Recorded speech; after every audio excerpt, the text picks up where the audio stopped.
తిరుపతి జనసేనలో నేతల మధ్య చెలరేగిన చిచ్చు ఆరట్లేదు. బైరాగి పట్టెడలో జరిగిన కూటమి సమావేశం సాక్షిగా మరోసారి విభేదాలు బయటపడ్డాయి. ఎమ్మెల్యే ఆరణి శ్రీనివాసులు, తిరుపతి జనసేన ఇన్ఛార్జ్ కిరణ్ రాయల్ మధ్య డైలాగ్ వార్ నడిచింది.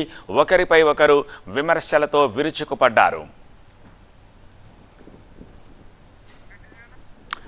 5 ఏళ్ల పాటు వైసీపీ ప్రభుత్వంలో ఎన్నో కేసులను ఎదుర్కొని జైలుకు వెళ్లి పార్టీని కాపాడుకున్నామన్నారు కిరణ్ రాయల్. కూటమి సర్కారును అధికారంలోకి తేవడానికి ఎంతో కష్టపడ్డా అన్నారు.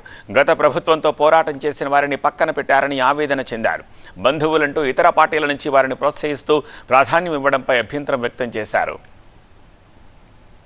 60 నెలలు గత ప్రభుత్వంలో 60 నెలల్లో డజన్ల కొద్ది కేసులు పెట్టుకుని కూర్చోవాలి. ఇక్కడ డజన్ల కొద్ది 20 గెలిచిన రోజు మరుసటి రోజు నుంచే ఈ పార్టీలోకి గెలిచిన పార్టీలోకి రావాలని చెప్పి చాలా తాపత్రయపడుతున్నారు.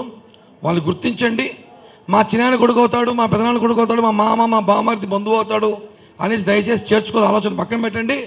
ఎందుకంటే ఇబ్బందులు పడి కష్టపడి జైలుకి వెళ్ళి కేసులు పెట్టుకుని తెచ్చుకున్న ప్రభుత్వం ఇది. ఎందుకంటే ఇప్పుడు వాళ్ళు అప్పుడు వాళ్ళు ఎప్పుడు వాళ్ళే ఉంటే మనం ఇందాక చెప్పినట్టు వేరే రాష్ట్రం పోవాల్సి వస్తుంది.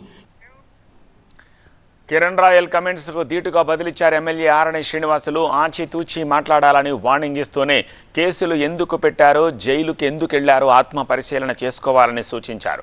పార్టీ గెలుపు కోసం పనిచేసిన వారికి తగిన గుర్తింపు ఖచ్చితంగా ఉంటుందన్నారు ఎమ్మెల్యే ఆరణి శ్రీనివాసులు. ఈరోజు ఇక్కడ వచ్చి మాట్లాడుతున్నారు, మేము జైలుకు పోయినాము, ఇంకోటి పోయినాము, దానికి పోయినాము అనేసి. ఎందుకు జైలుకు పోయినారు అనేసి వాళ్ళని ఆత్మ విమర్శ చేసుకొని మాట్లాడేది ప్రతి ఒక్కటి కూడా ఆచితూచి మాట్లాడాలనేసి కూడా నేను ఈరోజు సందర్భంగా తెలియజేస్తున్నా. నేను మీ అందరికీ కూడా ఒకటే చెప్తున్నా, ఈ క్లస్టర్లో కాదు, ఈ మాదిరి 12 క్లస్టర్లు, ఎలక్షన్లో ఇంకొక 8 క్లస్టర్లు కూడా యాడ్ చేసి దాదాపు 20 క్లస్టర్లు పనిచేస్తాయి. ఎంతో యుద్ధం చేశారు, ప్రాణాలకు సైతం తెగించి పనిచేశారు, రాత్రింబౌళ్ళు కష్టపడారు. అటువంటి నాయకుల గుర్తింపు మేము కూడా చూసాము.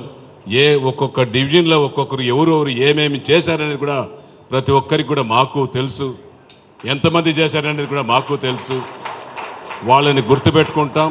ఖచ్చితంగా కూడా వాళ్లకు పని చేసిన ప్రతి ఒక్కరికి న్యాయం చేసే బాధ్యత ఇటు జనసేన పార్టీ తరఫున కానీ, తెలుగుదేశం పార్టీ తరఫున కానీ, బీజేపీ పార్టీ తరఫున కానీ ఖచ్చితంగా కూడా నేను చేస్తాననేసి కూడా ఈ సందర్భంగా మీ అందరికీ తెలియజేసుకుంటూ